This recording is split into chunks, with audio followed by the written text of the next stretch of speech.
भारत के लिए रूस का बड़ा ऐलान। चीन से बात हुई फेल तो रूस से भारत पहुंचेगा एक और खतरनाक हथियार। भारत की बढ़ेगी अब परमाणु शक्ति, रूस देगा हर संभव मदद, भेज रहा है रॉ मटेरियल्स। पाकिस्तान पर गिरी एक और मिसाइल, इस बार कई जवानों की हुई मौतें। नमस्कार दोस्तों, आप देख रहे हैं प्लेनेट 4। तो इन सारी खबरों पर होगी इस वीडियो में विस्तार से चर्चा। साल 1971 में भारत और पाकिस्तान आमने सामने थे। अमेरिका खुलकर पाकिस्तान की मदद कर रहा था। हिंद महासागर के क्षेत्रों में अमेरिका की ओर से कई युद्धपोतों की तैनाती की जा चुकी थी, जिसके चलते पाकिस्तान अमेरिका के सहयोग से भारत से ताकतवर होता जा रहा था।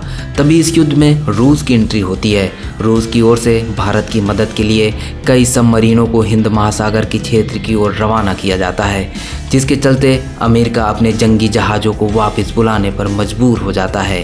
ये बात को तो गुजरे कई दशक हो चुके हैं, लेकिन रूस आज भी भारत के लिए ढाल बनकर खड़ा रहता है। बीते कल चीन से एक बार पुनः बातचीत फेल हो चुकी है, जिसके चलते फिर दोनों देशों के बीच तनातनी में इजाफा होने वाला है। लेकिन इसी बीच रूस ने भारत को लेकर दो बहुत बड़े ऐलान कर दिए हैं, जिसमें रूस की तरफ से की गई पहली घोषणा परमाणु संयंत्र से जुड़ी हुई है। वहीं दूसरी बड़ी घोषणा एक ऐसे हथियार से जुड़ी है जिससे चीन की टेंशनों में कई गुना का इजाफा होने वाला है। तो आखिर रूस की ओर से की गई इस घोषणा में क्या है जिससे चीन को भी हैरानी हो रही है। दरअसल रूस और यूक्रेन के युद्ध के चलते दुनिया के कई देश पुतिन की नीतियों के चलते रूस का साथ छोड़ते जा रहे हैं। बस कुछ गिने चुने ही देश हैं जो अभी भी रूस से अपने संवाद जारी कर रखा है। 70 साल से चली आ रही दोस्ती के चलते ना तो अभी तक भारत ने रूस का साथ छोड़ा है और ना ही रूस ने भारत का। अब इसी बीच रूस ने भारत के लिए जो कुछ भी ऐलान किया है, उससे एक बार फिर से रूस ने अपनी दोस्ती की मिसाल पेश कर दी है। दरअसल भारत के तमिलनाडु में 1000 मेगावाट परमाणु संयंत्र के निर्माण पर काम चल रहा है, जिसमें रूस भारत की मदद कर रहा है। लेकिन इस वक्त रूस के हथियारों और संसाधनों का उपयोग यूक्रेन युद्ध में किया जा रहा है। अब इसी वजह से रूस के सहयोग से भारत में चल रहे परमाणु ऊर्जा संयंत्र को लेकर चिंता जताई जा रही थी कि ये संयंत्र बंद हो सकता है। वहीं अमेरिका की ओर से लगातार रूस पर लग रहे प्रतिबंधों के चलते भी रूस अपने सहयोगियों से ना तो मदद ले पा रहा है और ना ही उनकी मदद कर पा रहा है।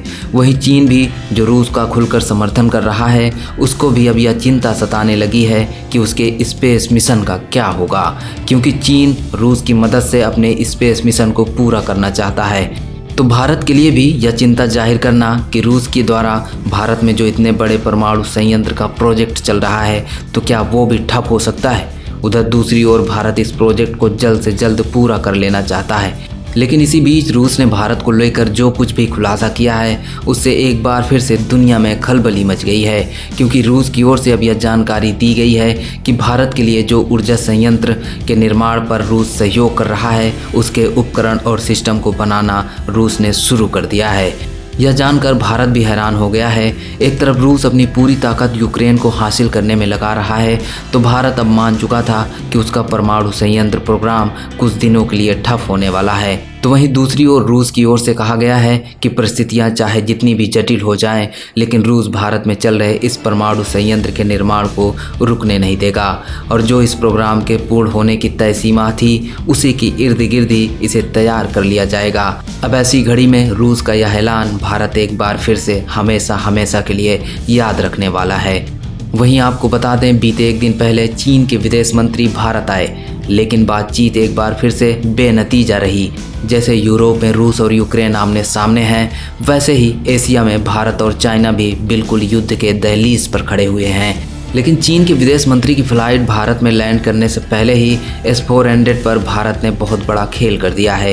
यही वजह है कि भारत की तैयारियों को देखकर चीन बौखलाहट में अपने विदेश मंत्री को समझौते के लिए भारत भेज रहा है।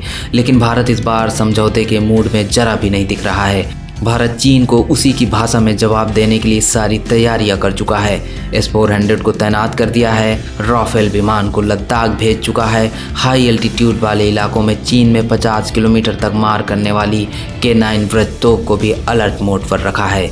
इतना ही नहीं, भारत के खेमे में अग्नि 5 मिसाइल भी शामिल हो गई है, जिसके टारगेट में पूरा चीन आ सकता है।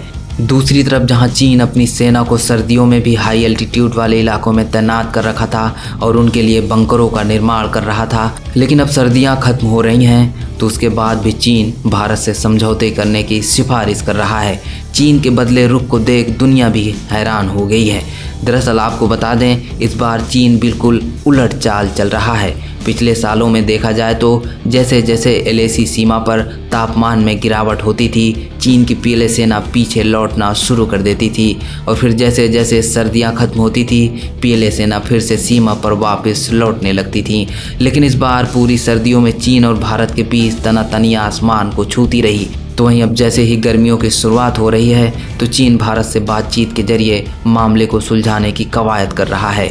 हालांकि गलवान घाटी हिंसा के बाद पहली बार चीन के विदेश मंत्री भारत आए हैं, लेकिन चीन के विदेश मंत्री का यह दौरा उनके लिए अच्छा साबित नहीं रहा, क्योंकि उनके आने से पहले ही भारत उनका स्वागत ब्रह्मोस मिसाइल से किया है और भारत ने ब्रह्मोस मिसाइल की रेंज को बढ़ाने के लिए एक अगला परीक्षण कर दिया है। उधर आपको बता दें, जब चीन के विदेश मंत्री भारत आए तो उनकी पहली बैठक भारत के NSA अजीत डोभाल जी के साथ हुई और इस बैठक में चीन के विदेश मंत्री ने उन्हें चीन आने का ऑफर भी दिया, पर अजीत डोभाल जी ने एक शर्त रख दी कि पहले चीन अपनी सेना भारतीय सीमा से बाहर हटाए। इसके बाद दूसरी बैठक भारत के विदेश मंत्री S जयशंकर जी के साथ हुई और जब इस बैठक के बाद भारत के विदेश मंत्री बाहर आए तो उनसे मीडिया कर्मियों ने पूछा कि क्या फिर से भारत और चाइना के संबंध बेहतर होंगे, तो जयशंकर जी ने जवाब देते हुए कहा कि जब तक भारत की सीमा पर चीनी सेना खड़ी है तब तक इसे सामान्य स्थिति बिल्कुल भी नहीं कहा जा सकता है। भारत का यह रूप देखकर अमेरिका भी हैरान हो गया है, क्योंकि इस बार भारत चीन को करारा जवाब दे रहा है।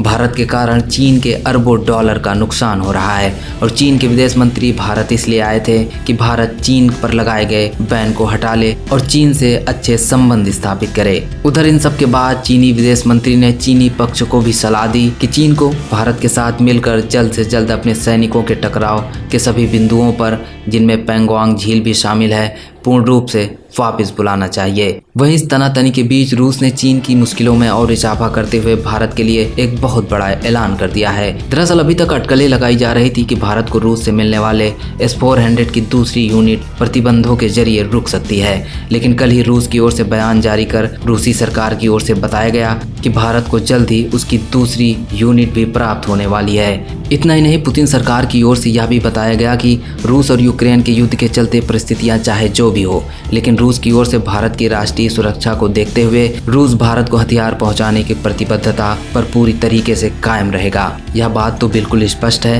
कि रूस भारत के लिए दुनिया में सबसे वफादार दोस्त की भूमिका निभा रहा है। रूस खुद एक तरफ युद्ध लड़ रहा है तो दूसरी तरफ भारत से की गई डील के तहत हथियारों की सप्लाई पर भी तेजी से काम कर रहा है। तो वहीं आपको बता दें, पाकिस्तान इस वक्त बहुत बड़े दहशत के माहौल में चल रहा है। अभी कुछ दिन पहले भारत की ओर से एक मिसाइल पाकिस्तान में गिरी थी, लेकिन इससे पाकिस्तान में कोई नुकसान नहीं हुआ था। तो वहीं ईरान की ओर से भी पाकिस्तान पर एक मिसाइल दागी गई है, जिसमें कई पाकिस्तान के जवानों की मौतें हो गई हैं। इसी वजह से इस वक्त पाकिस्तान और ईरान के बीच तनाव बढ़ता हुआ दिखाई दे रहा है। तो दोस्तों, फिलहाल के लिए इस वीडियो में इतना ही, लेकिन आप रूस और भारत की दोस्ती के लिए कमेंट बॉक्स में एक जय हिंद जरूर लिखें और साथ ही वीडियो को भी लाइक कर दें।